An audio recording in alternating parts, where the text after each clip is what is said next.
Bonjour, je suis avec Henri Guénaud. Bonjour Monsieur Guénaud. Bonjour. Comment va le président Sarkozy? Ça va. Il va bien, bien, Ouais. d'accord. Il y a des choses que vous pensez faire pour la France en 2022, vous-même?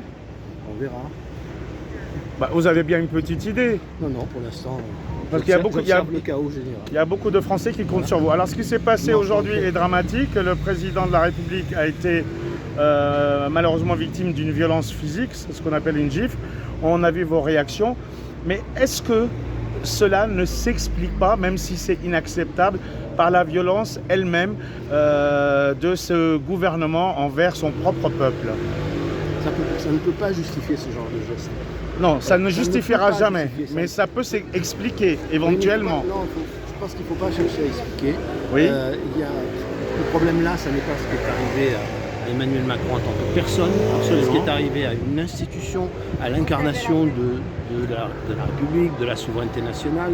Ça veut dire ce qui s'est passé montre qu'il n'y a maintenant plus aucune limite. Voilà. Plus aucune. C'est-à-dire que comment après explique-t-on à l'élève qu'il ne peut pas frapper le prof, que son père ne peut pas venir dans la salle et démolir la figure du prof? Mais pourtant, Comment les on fait? Français ont bien pris les armes à la Révolution française Oui. pour chasser un tyran. Oui, enfin, je ne sais pas si c'était un tyran. Ce que je sais, c'est qu'une fois qu'on a usé de violence contre la personne du souverain à l'époque, il a fallu changer la figure de la souveraineté. Et que ça n'a pas été simple pour trouver une autre incarnation de la souveraineté. Il a fallu attendre longtemps et que c'est passé par une grande période de chaos. Et est-ce que nous voulons reproduire cette période de chaos? Est-ce que nous voulons trouver un chemin plus tranquille? Mais il y a peut-être des apaisé, choses à plus améliorer dans cette 5e République. Tout n'est pas parfait. Ben, je vais vous dire, de mon point de vue, c'est que tout ce qui était les institutions de la Ve République en 62 était presque parfait.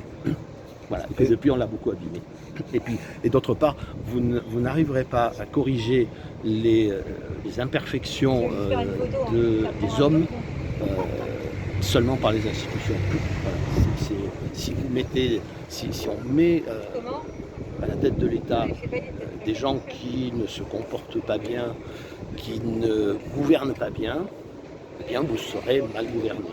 Voilà. Donc chacun prend ses responsabilités, chacun a qu'à s'intéresser à la politique, chacun a qu'à mettre son grain de sel, si vous m'exprimez, dans la politique, non pas s'abstenir aux élections, non pas tourner le bouton de la télé chaque fois qu'il y a une émission politique, c'est facile de dire tous pourris.